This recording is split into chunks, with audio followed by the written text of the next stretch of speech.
Hey everyone, welcome back to How to Be a Poser. Today we're going to be chasing infinity, and to do that we'll be using the Hot Toys Iron Man Mark 50 die-cast 6-scale figure. Let's get started.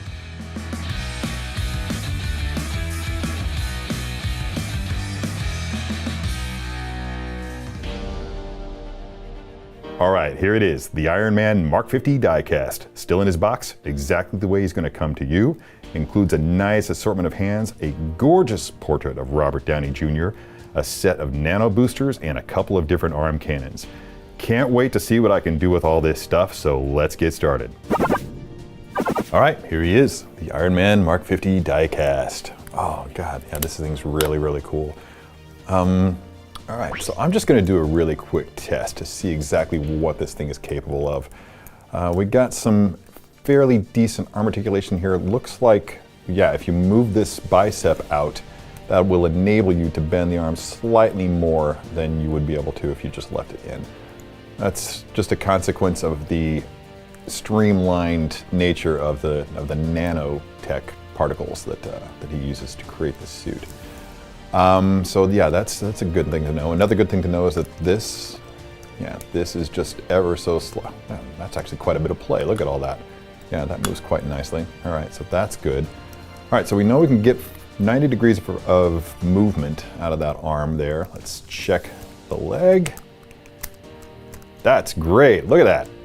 That's well over 90 degrees. I'll take that. That's pretty significant. And additionally, do we get the same? Yeah, we get that torso that will pop off and rotate.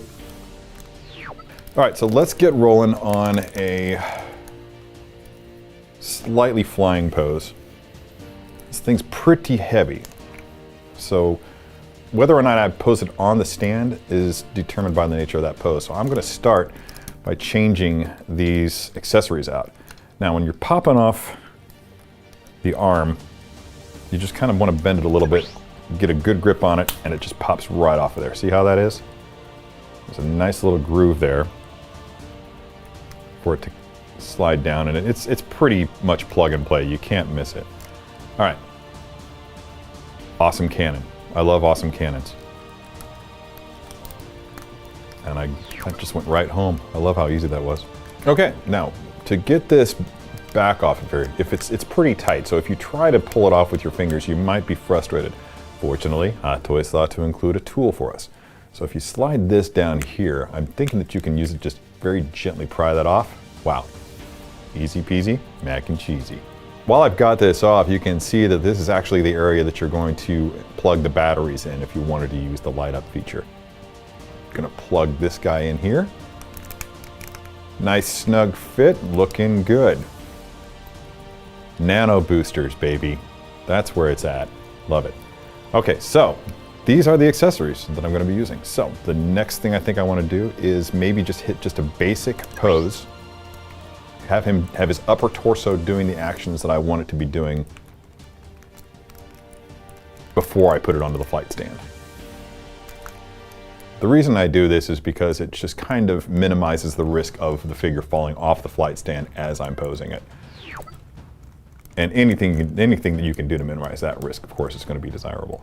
Now I'm going to do a bit of a torso twist. So I'll start with just, let's see, this. Yeah, I'm going to go full torso twist. So I've extended both segments of the abdomen. I'm twisting the torso to his right. Now, I'm going to take this leg, drop it one notch, and then raise it just a touch until there's a collision between the top there and the top of the leg and the bottom of the hips. Now let's go ahead and bend this.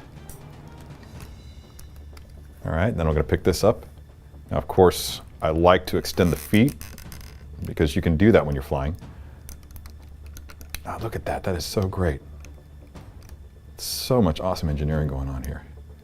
And I want to move this arm back, just have him clenching his fist in a very superhero pose there. All right, I'm going to try to get this leg up a little bit more, so I want to drop that down to the next level, raise it, being careful to avoid these parts colliding because I don't want to chip the paint. let's go ahead and bend that thing as much as I can, which I've kind of done. And I'm just going to adjust this just a little bit more because I kind of, what I wanted to do is I wanted to have this arm further out to the side. But what I'm finding is that when I do that, it makes it difficult for me to get Iron Man to have a serious mean mug going on. I want him to be dipping his head and having his business face in full effect. So in order to achieve that, I need to compensate by bringing this arm a little bit more towards the front so he can look down this cannon. And very carefully, let's start bringing this thing onto the flight stand. Now, there's some weight to this.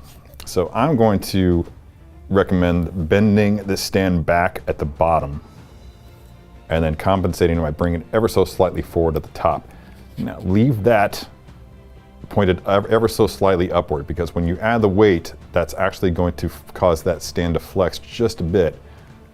So in preparation for that, compensate by having it leaning back. Now I'm going to slide this thing on here.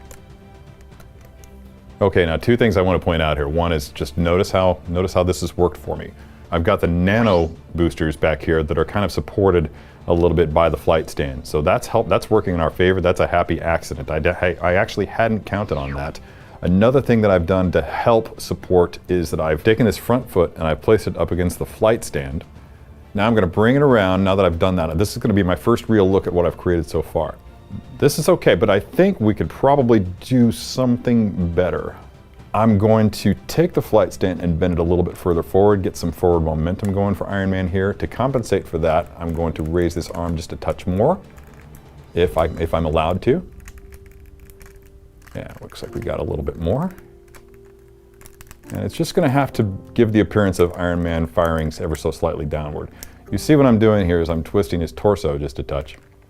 Now, as you're doing this, see what happened? I accidentally pulled it off the flight stand while I was twisting the body. So be aware of that and don't let go of the figure until you're sure that it's secured. All right, so again, twisting the torso ever so slightly downward just to create a little bit of a curve. Yeah, I want the impression to be one that Iron Man is flying up, maybe slightly higher than he would appear to be from the tabletop. All other things considered, I think that's done. All of Tony Stark's premonitions and preparations have converged by the beginning of Infinity War. The Mark 50 armor represents the peak of his technology and that of Wakanda combined. But it's still not enough to measure up to the might of Thanos.